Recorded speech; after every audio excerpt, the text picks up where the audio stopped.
ছোট থাকতে এগুলাতে আসতাম যে সোয়াবিন তুলতে আসতাম, তারপরে বাদাম তুলতে আসতাম। আর বর্ষাকালে বিশেষ করে এগুলোতে মাছ ধরতে আসতাম। বেশি মাছ পাওয়া যেত এগুলাতে। এসব এই বিলগুলোতে পানি থাকতো তো বর্ষাকালে, বসি দিই, জাল বাই, বিভিন্ন মাছ ধরা হইতো বেশি। মাছ ধরতি না? বেশি বর্ষাকালে সবচেয়ে বেশি মাছ পাওয়া যেত এইসব বিলগুলোতে, কারণ এগুলোতে পানি বেশি থাকতো। মনে হয় এই রোডে চলে যেত পানি না? হ্যাঁ, রোডে মোটামুটি পানি থাকতো বলতে কি, বেশি বৃষ্টি হলে রোডে এরকম লেভেল থাকতো, মানে এই এতটুক থাকতো আর কি পানি। আর নয়তো বেশি বৃষ্টি কমে গেলে আবার আবার পাশে বড় খাল আছে, তো জোয়ার যখন আসতো তখন যাই রেখি পানি বেশি হইতো। আর মাছের জন্য সবচেয়ে বেশি কি এই বিলগুলো বর্ষাকালে। আর সোয়াবিন বাদাম এগুলা মানে এসবগুলোতে বেশি চাষ হয়। এই এখন সোয়াবিন লাগিয়ে রাখছে, এগুলো হচ্ছে সোয়াবিন। পরন্ত বিকেলে সবাইকে স্বাগত। গ্রামে হাঁটতে যাচ্ছি। দেখান কত সুন্দর হয়েছে লাউগুলো। এক পাশে খাল, উপরে আছে যেখান দিয়ে হাঁটতেছি ঝাউ গাছের নিচে সরু রাস্তা দিয়ে হাঁটতেছি। এই পাশে মাছের যে ঘের করছে, ছোট ছোট ঘের করছে, প্রচুর মাছ আছে। মাছগুলো ঘাউ দিতেছে আর কি, দেখা যাচ্ছে। আর এই পাশে হচ্ছে এটা বড় একটা খাল। বর্ষাকাল চলতেছে না, শীতকাল চলতেছে, এর মধ্যেই এখানে অনেক পানি। ধারণা করা যাচ্ছে বর্ষাকাল হইলে এটা অনেক উপরে আসে। এখানে এগুলো হচ্ছে মাছের ঘের, এরকমের অনেকগুলো ঘের আছে। তো আজকে আমি এখন যেখানে আছি এটা হচ্ছে নোয়াখালী জেলার চরমাটুয়া উপজেলার একটি গ্রাম। যে গ্রামে আমি আসছিলাম সেই গ্রামের আরও 2টা গ্রাম ফালাইয়া এই গ্রামটা। খুব সুন্দর একটি অথেন্টিক গ্রাম বলা যায়। মাটির রাস্তা দিয়ে হেঁটে এই জায়গাটায় আসছি। দেখছেন এখানে প্রচুর মাছ আছে। এখানে মাছের যে ঘাউ দিতেছে, এই ঘাউগুলো দেখেই বোঝা যায় যে মাছগুলো আসলে কত বড়। সরু রাস্তাগুলো খুব সুন্দর লাগতেছে। পরন্ত বিকেল, ওইদিকে রোদ দেখা যাচ্ছে, এদিকে একটি ছায়ার ভিতরে আসি। একটি অসাধারণ বিকেল। এগুলো কিসের জন্য কাজে লাগে রাজু? এই যে এটা কি মাছ ধরার? মাছ ধরার কিছু হবে, আমি শিওর জানি না।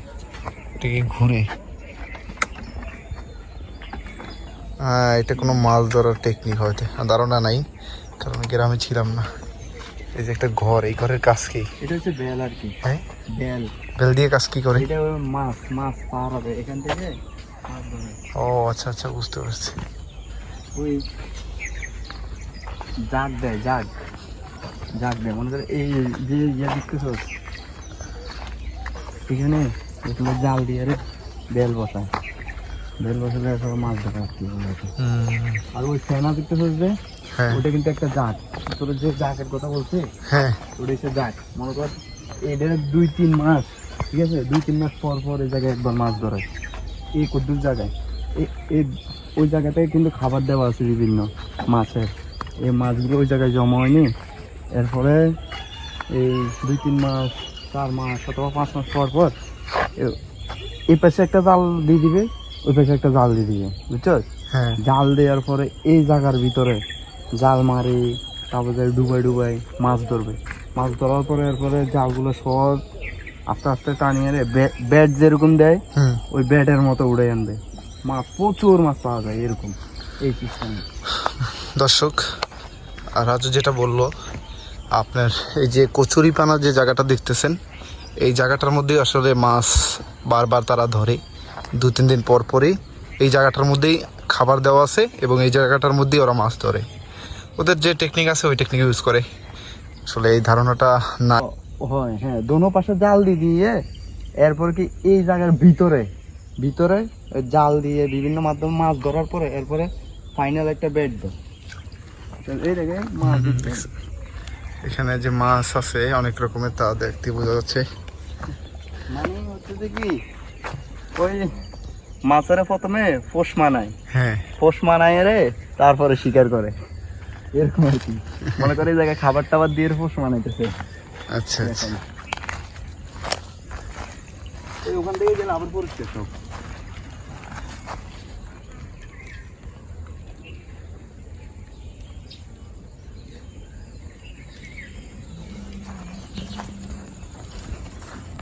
গেস করেন তো আমি এখন কি কোন ক্ষেতের পাশে দাঁড়িয়ে আছি?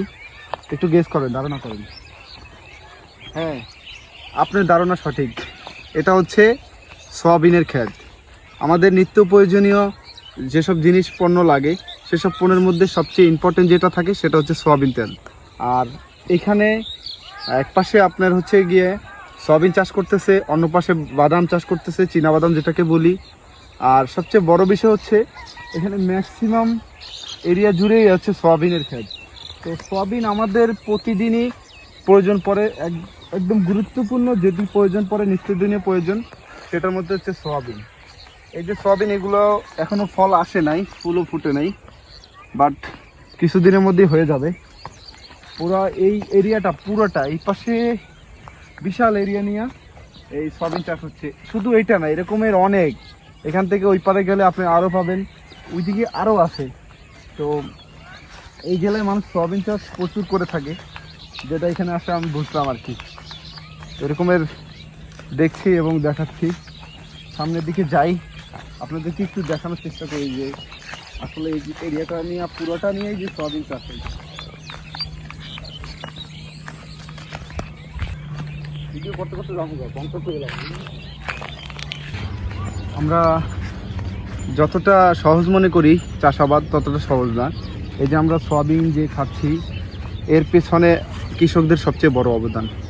এই যে সয়াবিনের যে চাষ আছে, এটাতে নানান রকমের পোকামাকড় আক্রমণ করে। আর সেসব পোকামাকড় আক্রমণ থেকে বাঁচতে হচ্ছে এইসব কীটনাশক গাছে দিতে হয়, কন্টিনিউয়াস এগুলোর প্রক্রিয়া আছে, এগুলো চালাইতে হয়, এগুলো নানান হিসাব মিলাইতে হয়, এগুলো করতে অনেক কষ্ট। তো এই যে সয়াবিনের যে দেখতেছেন, এগুলো কি কীটনাশক?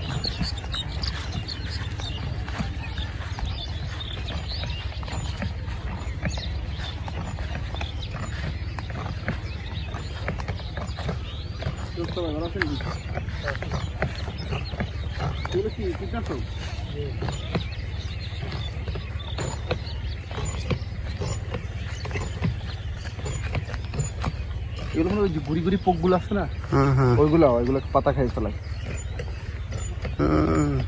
ও ডেঞ্জারাস গ্রাস। এটা আবার হাতে দিস না।